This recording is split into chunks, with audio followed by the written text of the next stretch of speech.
जय हिंद दोस्तों, मेरा नाम है अनिरुद्ध और मैं आप सभी का वेलकम करता हूं करियर विल आईएएस पर। दोस्तों, हमारे डीआरडीओ के द्वारा एक बहुत ही मेजर ब्रेक थ्रू को अचीव किया गया है, या फिर यूं भी कह सकते हैं डीआरडीओ ने एक बहुत ही बड़े बैरियर को ब्रेक कर दिया है। बिकॉज अब दोस्तों हमारे डीआरडीओ के द्वारा ना केवल हमारी हाइपरसोनिक मिसाइल टेक्नोलॉजी के लिए जो स्क्रैमजेट इंजन है उसको टेस्ट किया गया, बल्कि जितनी अवधि के लिए उसको यहाँ पे टेस्ट किया गया है, ये पूरी दुनिया में कोई भी और कंट्री इसको इतनी देर के लिए टेस्ट नहीं कर पाई है। जी हाँ, आप लोग यहाँ पे देख सकते हैं, खबर आपके सामने है। 1200 सेकंड, ऑलमोस्ट 20 मिनट्स तक के लिए हमारे स्क्रैमजेट इंजन को सक्सेसफुली डीआरडीओ के द्वारा टेस्ट किया गया है। यहाँ पर भी आप देख सकते हैं, यहाँ पर भी आप देख सकते हैं, जगह जगह पे इस चीज़ को कवर किया गया है। और वैसे तो मैं डिटेल में आगे चल करके इसके बारे में बातचीत करूंगा, क्या हुआ है, ये 1200 सेकंड की जो अवधि है ये इतनी मायने क्यों रखती है। लेकिन दोस्तों, ये करने से इंडिया ने अपने खुद के रिकॉर्ड को तो तोड़ा ही तोड़ा है। इवन चाइना के द्वारा भी जो स्थापित किया गया कीर्तिमान था वो 600 सेकंड्स के आसपास था, उसको भी इंडिया ने कंफर्टेबली यहाँ पे ब्रेक कर दिया है। बल्कि जैसे ही ये टेस्ट हुआ, हमारे ब्रह्मोस के पहले रह चुके जो फॉर्मर चीफ हैं, उन्होंने लिटरली ये स्टेटमेंट यहाँ पे कहा कि जो इंडिया ने ब्रेक थ्रू अचीव किया है इसको देखकर यूएसए और चाइना शॉक्ड रहने वाले हैं। बिकॉज ऐसा अचीवमेंट दुनिया में किसी भी और कंट्री के द्वारा नहीं किया गया। इसी पूरी डेवलपमेंट के बारे में आपके साथ मैं चर्चा करूंगा। क्या दोस्तों देखने को मिला है, what is exactly a scramjet engine, और ये चीज़ 1200 सेकंड के लिए ही क्यों इतनी ज़्यादा खास मानी जाती है, इसके बारे में चर्चा भी करेंगे। और इसके क्या फ़ायदे इंडिया की हाइपरसोनिक टेक्नोलॉजी को होने वाले हैं वो भी हम लोग समझने का प्रयास करेंगे। आइए शुरू करते हैं मेरे साथ। मेरा नाम है अनिरुद्ध।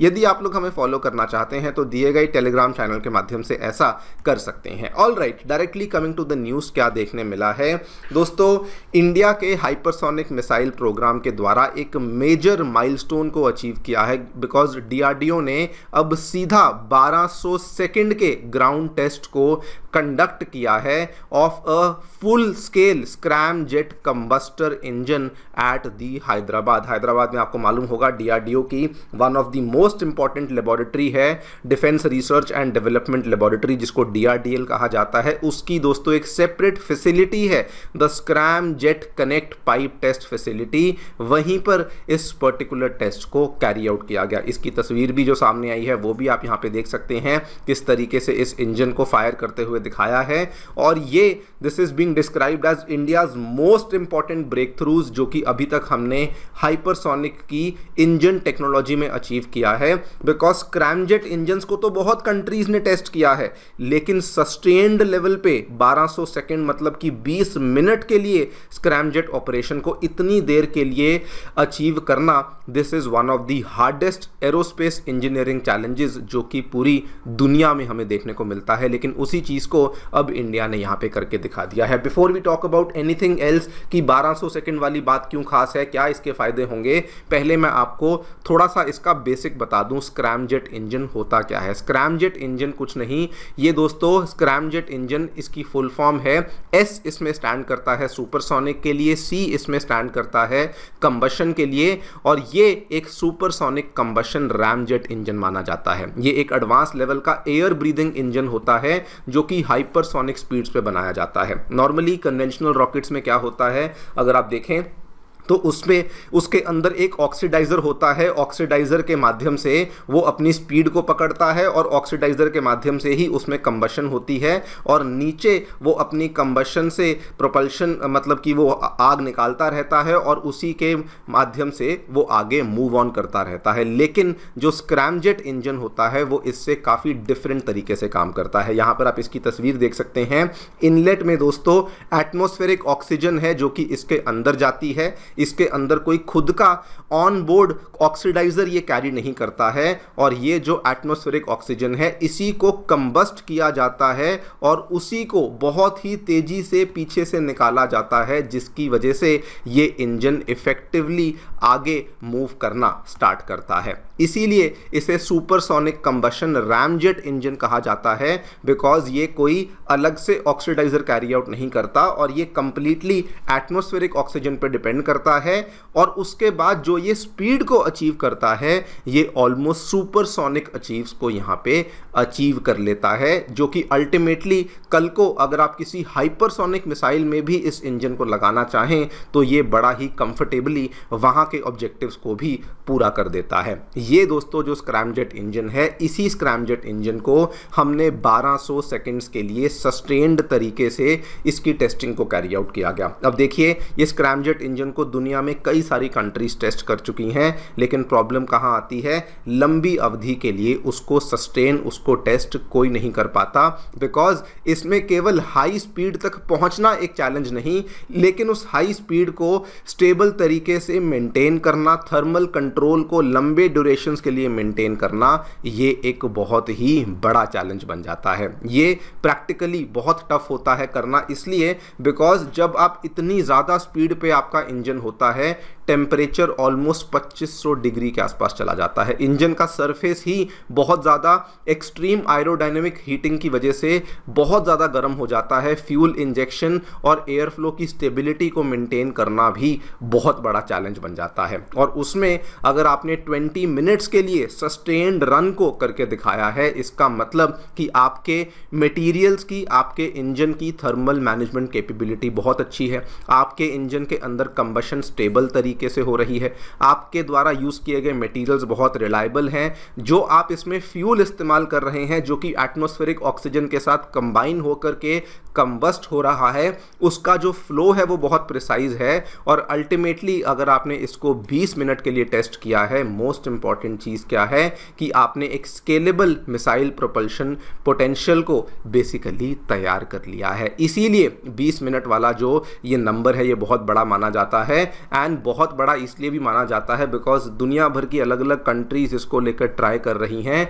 चाइना की अगर मैं बात करूं, उनकी भी एक चाइनीज अकेडमी ऑफ साइंसेस की टीम ने हाइड्रोकार्बन फ्यूल्ड स्क्रैमजेट इंजन को कंट्रोल्ड एनवायरनमेंट में 600 सेकंड के लिए सक्सेसफुली टेस्ट किया था, और उस टाइम पे वो एक गेम चेंजर माना गया था। लेकिन आज इंडिया के द्वारा क्या किया है, इंडिया ने दोस्तों उन सभी अपने भी पुराने रिकॉर्ड्स को, चाइना के भी रिकॉर्ड को और अमेरिका के द्वारा स्थापित किए गए रिकॉर्ड को, उन सभी को ब्रेक नहीं बल्कि कंफर्टेबली ब्रेक कर दिया है। वो नहीं होता कभी कभार कि रैंक 1 और रैंक 2 के अंदर बहुत ज़्यादा डिफरेंस है, कुछ वैसा ही हमें देखने मिला है। इंडिया का पुराना रिकॉर्ड क्या था 2020 का, 20 सेकेंड्स का। 2025 का हमारा रिकॉर्ड क्या था, 120 सेकेंड्स का। 2026 का हमारा रिकॉर्ड था 700 सेकेंड्स का।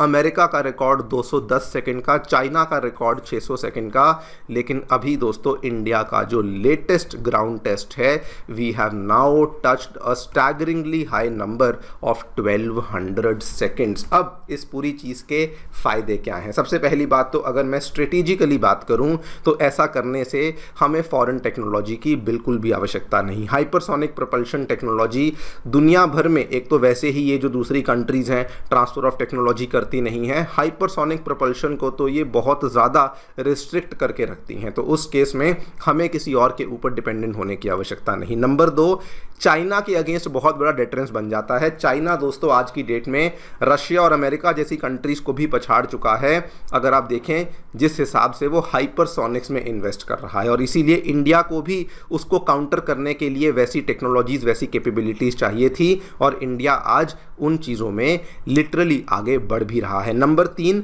Maritime power projection. यहाँ पर क्या होता है कि हाइपरसोनिक मिसाइलें अगेन बहुत कंट्रीज़ बनाती हैं, लेकिन एंटी शिप मिसाइलें बनाने की क्षमता बहुत कम कंट्रीज़ रखती हैं, और इंडिया अब वो भी बना पाएगा, जिसके माध्यम से हम लोग अपनी एक मिसाइल की मदद से बड़े बड़े एयरक्राफ्ट कैरियर्स और बड़े बड़े नेवल ग्रुप्स को लंबी दूरी पर भी हम लोग उनको थ्रेटन और वॉर्न कर पाएंगे। लेकिन इसका सबसे बड़ा बेनिफिट जो कि डोमेस्टिकली हमें होने वाला है, ये जो पूरा का पूरा स्क्रैमजेट इंजन हमने बनाया है जो कि इतनी देर तक सस्टेन कर पाता है, ये इंडिया के हाइपरसोनिक इकोसिस्टम में परफेक्टली फिट करता है। हमारा हाइपरसोनिक इकोसिस्टम में दोस्तों फिलहाल 3 चीज़ें आती हैं।